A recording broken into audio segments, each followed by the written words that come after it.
আল্লাহ যে নারীকে ভালোবাসেন তাকে 4টি কষ্ট দেন। আপনি কষ্টে আছেন তার মানে এই নয় যে আল্লাহ আপনাকে ভালোবাসেন না, আল্লাহ আপনাকে মহব্বত করেন না। আপনি কষ্টে আছেন, এটা হচ্ছে আল্লাহ আপনাকে ভালোবাসেন, এটা বোঝার অন্যতম একটি লক্ষণ। আপনি কষ্ট থাকলেই বুঝবেন যে আল্লাহ তাআলা হয়তো আপনার গুনাহ মাফ করাচ্ছেন, অথবা আল্লাহ পাক রব্বুল আলামিন আপনার মর্যাদা বৃদ্ধি করে দিচ্ছেন।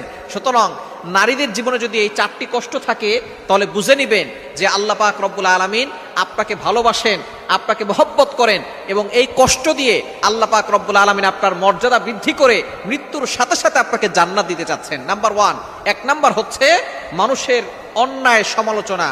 আপনি কোনো কাজ করেন না, কিন্তু মানুষ আপনাকে মিথ্যা অপবাদ দিচ্ছে, আপনাকে মানুষ গালিগালাজ করছে, মানুষ আপনাকে অপবাদ দিয়ে আপনাকে হেয় প্রতিপন্ন করছে, ক্রিটিসাইজ করছে। যদি এরকম দেখেন তাহলে মনে করবেন আল্লাহ আপনাকে ভালোবাসে।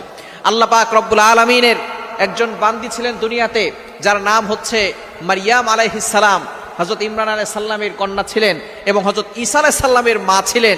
এতটা সম্মানী একজন ব্যক্তি, তাকে মানুষ অপবাদ দিয়েছিল, তাকে মানুষ খারাপ নারী বলে গালি দিয়েছিল। আপনি তো কষ্টে আছেন, আপনাকে তো কেউ খারাপ নারী বলে গালি দিচ্ছে না। একটু দেখেন মারিয়াম আলাইহিস সালামের দিকে ফোকাস করেন, মানুষ তাকে প্রস্টিটিউট নারী বলে গালি দিয়েছে, নাউজুবিল্লাহ। তার গোত্রের লোকেরা তাকে এই কথা বলে গালি দিয়েছে। আল্লাহ পাক রব্বুল আলামিন তাকে পরীক্ষা করেছিলেন, স্বামী ছাড়া সন্তান দিয়েছেন। জিবরাইল আলাইহিস সালামকে তার কাছে পাঠিয়েছিলেন। জিবরাইল আলাইহিস সালাম তার কাছে গিয়ে বলতেছেন, আপনাকে আল্লাহ তাআলা সন্তান দান করবেন, পুত্র সন্তান, এই সন্তান নবী হবেন। এবার মারিয়াম আলাইহিস সালাম বলতেছেন, আমার তো কোনো স্বামী নাই, স্বামী ছাড়া কখনো সন্তান হয় না। আল্লাহ পাক রব্বুল আলামিনের কথা জিবরাইল আলাইহিস সালাম বলতেছেন, আল্লাহ তাআলা চান একটা নিদর্শন দেখানোর জন্য। আদম আলাইহিস সালাম আর হাওয়া আলাইহিস সালামকে আল্লাহ তাআলা বাবা মা ছাড়াই তৈরি করেছেন। সুতরাং আল্লাহ পাক রব্বুল আলামিন স্বামী ছাড়াও যে বাচ্চা বানাতে পারেন, সন্তান দুনিয়াতে আনতে পারেন, এটাও আল্লাহ পাক রব্বুল আলামিন তিনি বোঝাতে চেয়েছেন। সুতরাং স্বামী ছাড়া আল্লাহ পাক রব্বুল আলামিন এমন ব্যবস্থা করবেন যে আপনার গর্ভে সন্তান চলে আসবে।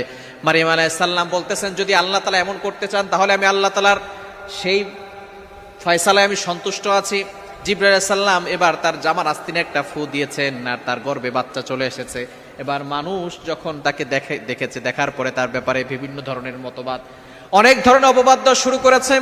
বলতেছে, তোমার মা তো ভালো ছিল, বাবা তো ভালো ছিল, কিন্তু তুমি এতটা অন্যায় কাজ কিভাবে করলে? এই যে একটা অপবাদ সে সহ্য করেছে, কিন্তু তারপরও তিনি ভরসা হারান নাই, আল্লাহর উপরে সবসময় ভরসা রেখেছেন।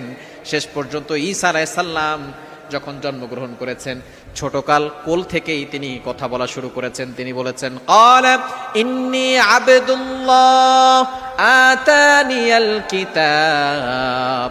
আল্লাহ পাক রব্বুল আলামিনের তিনি একজন বান্দা, এটা তিনি ছোট্টবেলায়, যে সময় বাচ্চারা কথা বলতে পারে না, তখনই তিনি কথা